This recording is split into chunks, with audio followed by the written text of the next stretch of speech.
नमस्कार, स्वागत है आपका हिमाचल न्यूज़ एंड अपडेट्स में। चलिए शुरू करते हैं आज की कुछ बड़ी खबरें। पहली खबर है, आंगनबाड़ी वर्कर्स और हेल्पर यूनियन संबंध सीटू के आह्वान पर आंगनबाड़ी कर्मियों ने प्रदेश में पूर्ण हड़ताल की। इस दौरान सभी आंगनबाड़ी केंद्र बंद रहे और प्रदेश में 30,000 से ज़्यादा आंगनबाड़ी कर्मी अपनी मांगों को लेकर सड़कों पर उतरे। यूनियन अध्यक्ष नीलम जसवाल ने कहा कि नियुक्ति में 45 वर्ष की शर्त को खत्म करके सुपरवाइजर नियुक्ति के लिए भारतवर्ष के किसी भी मान्यता प्राप्त विश्वविद्यालय की डिग्री को मान्य करें और वरिष्ठता के अधिकार पर मैट्रिक और ग्रेजुएशन पास की सुपरवाइजर में तुरंत भर्ती की जाए। सरकारी कर्मचारी के दर्जे हरियाणा की तर्ज पर वेतन दें और रिटायरमेंट की आयु 65 वर्ष करने की मांग को लेकर कर्मचारियों ने रोष प्रदर्शन किया। अगली खबर है, हिमाचल को मिला medical device park. Investor meet की दूसरी ग्राउंड ब्रेकिंग से ठीक पहले केंद्र सरकार ने हिमाचल के लिए मेडिकल डिवाइस पार्क की मंजूरी दे दी है। हिमाचल में पार्क के लिए केंद्र सरकार ने 100 करोड़ रुपए की ग्रांट भी मंजूर की। मेडिकल डिवाइस पार्क के निर्माण में कुल 266.95 करोड़ रुपए खर्च का अनुमान है। इसके लिए प्रदेश सरकार ने बजट में प्रावधान किया है। नालागढ़ के पास 265 एकड़ भूमि पर बनने वाले इस पार्क में 10,000 लोगों को रोजगार मिलेगा और वहीं इससे 20,000 करोड़ का टर्नओवर भी होगा। मुख्यमंत्री जयराम ठाकुर और उद्योग मंत्री बिक्रम सिंह ने इसके लिए केंद्र सरकार का आभार व्यक्त किया है। सोलन जिला के नालागढ़ क्षेत्र में पार्क के बनने से फार्मास्यूटिकल उद्योग के विकास के लिए एक छत के नीचे ही चिकित्सा उपकरणों का उत्पादन हो सकेगा। अगली खबर है, बस अड्डे में करंट से झुलसा एचआरटीसी बस चालक।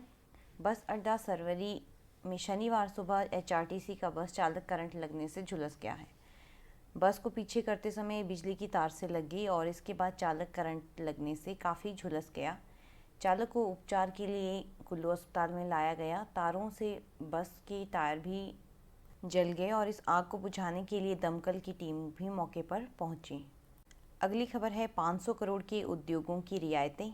प्रदेश में 500 करोड़ से अधिक इन्वेस्टमेंट वाले बड़े उद्योगों को विशेष रियायतें मिलेंगी। बड़ी औद्योगिक इकाइयों को आकर्षित करने को सरकार कस्टमाइज्ड पैकेज देगी।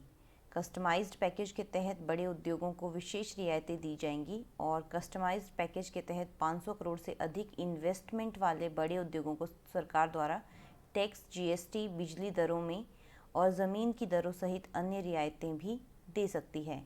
इससे पहले भी प्रदेश में बड़े उद्योग लाने के लिए धर्मशाला में लगभग 90,000 करोड़ इन्वेस्टर मीट की गई थी, लेकिन कोरोना महामारी के चलते ग्राउंड ब्रेकिंग नहीं हो पाई थी। अगली खबर है, हिमाचल प्रदेश सरकार के विभिन्न विभागों में जेओए जूनियर ऑफिस असिस्टेंट के रूप में सरकारी नौकरी पाने का युवाओं का इंतजार बढ़ता ही जा रहा है। जेओए पोस्ट कोड 817 पर रोक लगने से और टाइपिंग टेस्ट रुक जाने से जहां एक ओर समय में बर्बादी हो रही है, वहीं दूसरी ओर युवाओं को मानसिक रूप से भी परेशानी झेलनी पड़ रही है। एक साल से सरकारी नौकरी की आस में बैठे युवाओं को अब भविष्य की चिंता सताने लगी है।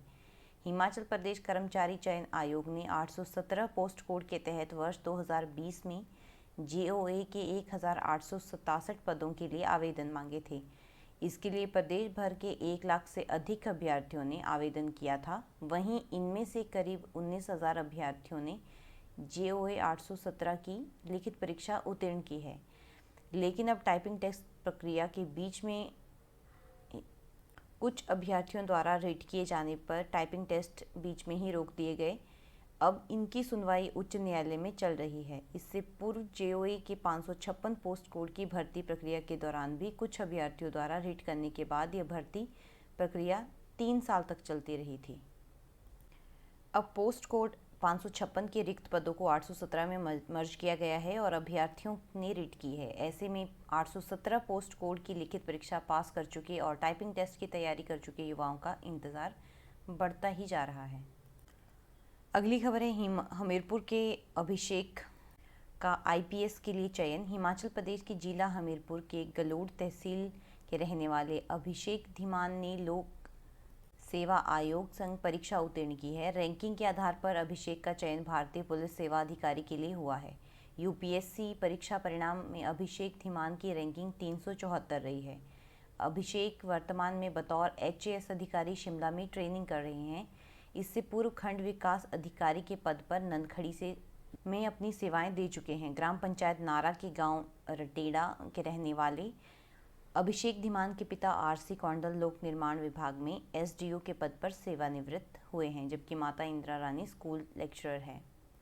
वर्ष 2019 में अभिषेक का चयन खंड विकास अधिकारी के पद पर हुआ। करीब 1 साल तक सेवाएं देने के साथ साथ अभिषेक धीमान ने अपनी यूपीएससी की तैयारियां भी जारी रखी और इस बार उनका यूपीएससी की परीक्षा में तीसरा प्रयास था, जो कि कामयाब रहा। इसी के साथ सोलन के गुल्लरवाला के विशाल भी तीसरे प्रयास में यूपीएससी की परीक्षा पास कर चुके हैं। सोलन जिले के गुल्लरवाला पंचायत के विशाल चौधरी ने भारतीय सिविल सर्विस की परीक्षा पास कर 665वां रैंक प्राप्त किया है। विशाल ने तीसरे प्रयास में यह सफलता पाई है। आयुर्वेदिक विभाग में फार्मासिस्ट के पद पर तैनात भाग सिंह चौधरी के बेटे विशाल ने 10वीं औरोबिंदो स्कूल से पास की और जमा 2 चंडीगढ़ के सेक्टर 35 के मॉडल स्कूल से की। इसके बाद BCom Shriram college of commerce से पास करने के बाद MCom Delhi school of economics से पास की। विशाल ने 2018 में जेएसआर नेट क्वालिफाई किया और तीसरी बार उन्होंने यूपीएससी की परीक्षा उत्तीर्ण कर दून और अपने प्रदेश का नाम रोशन किया है। तो ये थी आज की कुछ बड़ी खबरें।